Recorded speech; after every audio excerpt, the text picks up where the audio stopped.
I said, should there be censorship within the media? Obviously, you've got these extreme figures now rising up, in especially politics, with kind of your Steve Bannons in America who Yeah. have these quite radical views.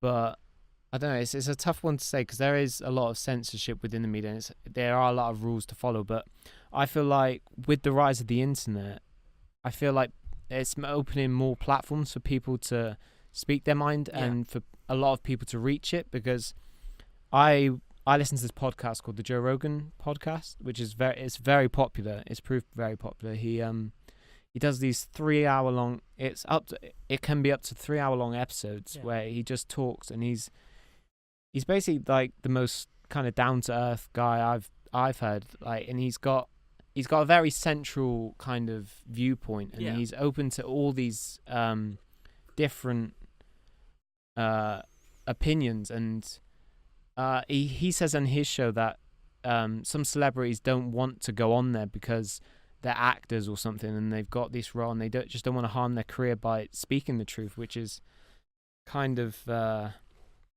I don't know. It just doesn't make sense to me. I think in the newspapers we have the right sort of censorship at the moment because I mean, obviously, like newspapers aren't gonna say anything that is quite offensive, but at the same time they're only printing stuff that sticks with their political alliances. So like you look at the Guardian, the Sun, like ones like that. Some side with the Conservatives, some side with Labour. So a Labour newspaper is not going to promote something that would raise conservative ideas.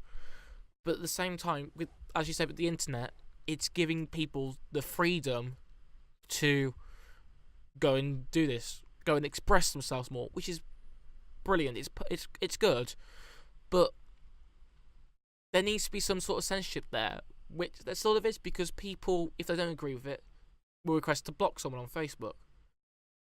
But it's just because they don't agree with it. It's not because they want it censored. They just don't agree with it, and they don't want people seeing that, which is sort of taken the wrong way. Like, just because you don't agree with something doesn't mean someone else isn't.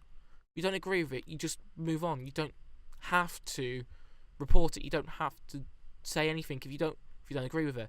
If it's extreme, so for example, like with ISIS and stuff like that, if it's stuff like that, like information that's trying to radicalize people, that's fair enough if you report that, censor that.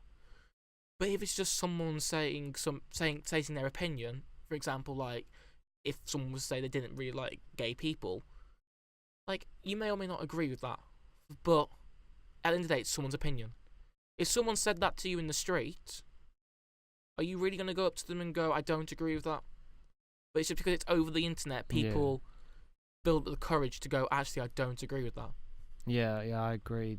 Yeah, the internet is kind of a gift and a curse to some degree in terms of everyone being able to voice their opinion and the lack of censorship on there.